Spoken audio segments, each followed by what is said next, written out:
shooting some 22 Magnum.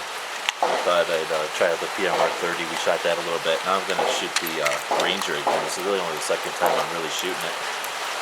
But, and this is probably a reach. I'm going to shoot it out to 25 yards here.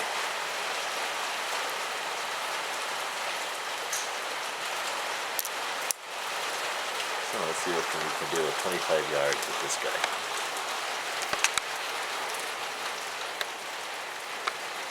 Got a couple of holes in it.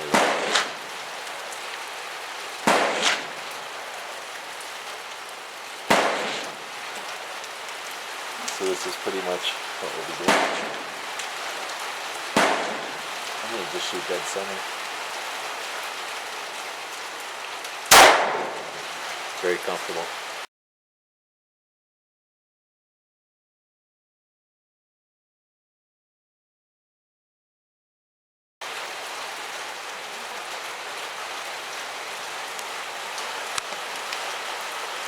But I gotta tell you, I like this trigger. The sights are really nice and tight. I don't know if that's showing up real well, but just has a nice little break at the end. I really like the trigger. You can sort of set it, and then just at the end there, you can almost see it. It lets you. I'm just holding it because it's a rimfire, but I can take up, and then just at the end there, it drops. A lot of fun shooting this one. No recoil. Very comfortable with this oversized grip. I have no idea how accurate it was at 25 yards, but again, that's a lot for this little gun. Alright, battery's about to die, but thanks for watching. Taking a look at the NAA Ranger after maybe 150 rounds through it. Went through quite a bit of 22 Magnum today. Between my new Breaktop Ranger and the PMR 30, real easy to go through a heck of a lot of 22 Magnum. So I'm glad it's pretty cheap to shoot because it sure was a heck of a lot of fun. Let's take a look at how the little Ranger is holding up. First off, a couple of ergonomic things.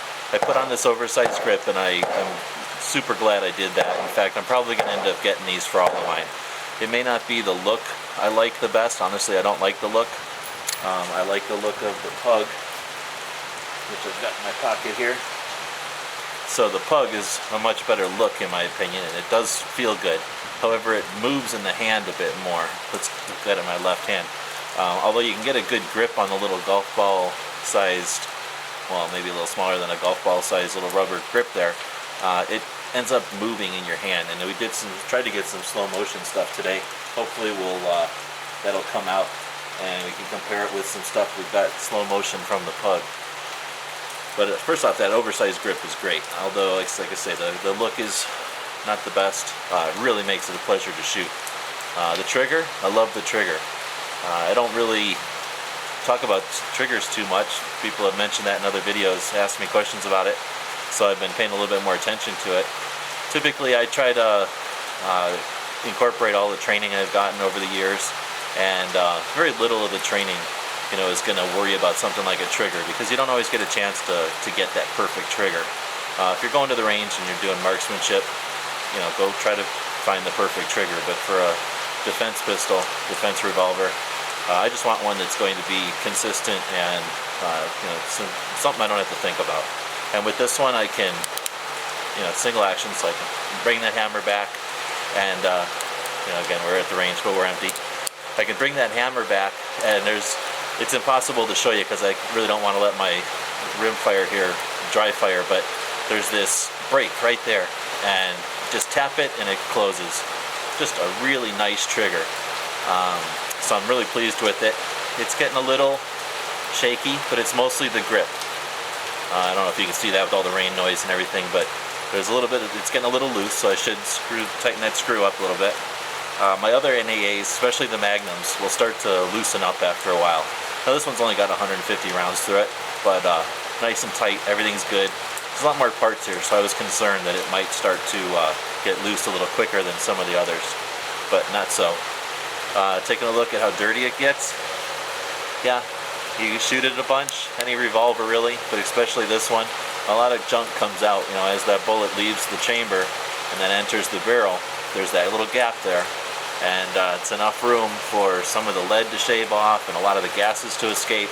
So it's going to make for a dirty gun, but it's also going to mess with your grip. And I shoot, like a defensive pistol grip, where I do a real strong grip with my right hand. I'm right-handed. I fill in the portion here with the meat or the drumstick on my palm. I wrap this finger up tight underneath the trigger guard, and then this one kind of locks it in place, and our thumbs go forward. A lot of people have differing opinions on that. I don't care. This isn't a training video. I'm just explaining that's how I grip a handgun typically. So it took a little bit for me to start bringing my thumbs down. A couple of issues there. If I leave them out, well, what happens is, like I say, some of that lead and some of that powder comes out in this little gap, and it's coming out equally on both sides. Over here it doesn't matter, but over here my thumb's in the way. So I start to feel it in my thumb. So bring my thumbs back, and then you get the issue of right in here. And I don't know if you can tell, but I busted the end of my thumb off a little bit there when it hits the edge of the cylinder there on recoil. So it's little, and it's a little bit tedious because it's so small, but that makes it small in your pocket as well. Really liking it though. No problems after 150, 200 rounds total. Probably 200 rounds total through the gun. 150 of it was today. Confident carrying it. Let's take a look at how it shoots. This is out at 25 yards, which I consider way too far for this little revolver. And of course, some of these are from the PMR 30.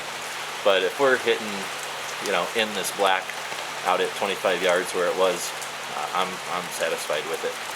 So not too bad on the its ability, and definitely a lot of fun with its size and its form factor. So, big thumbs up for the NAA Ranger. Stay tuned for a heck of a lot more videos with this one. Thanks for watching.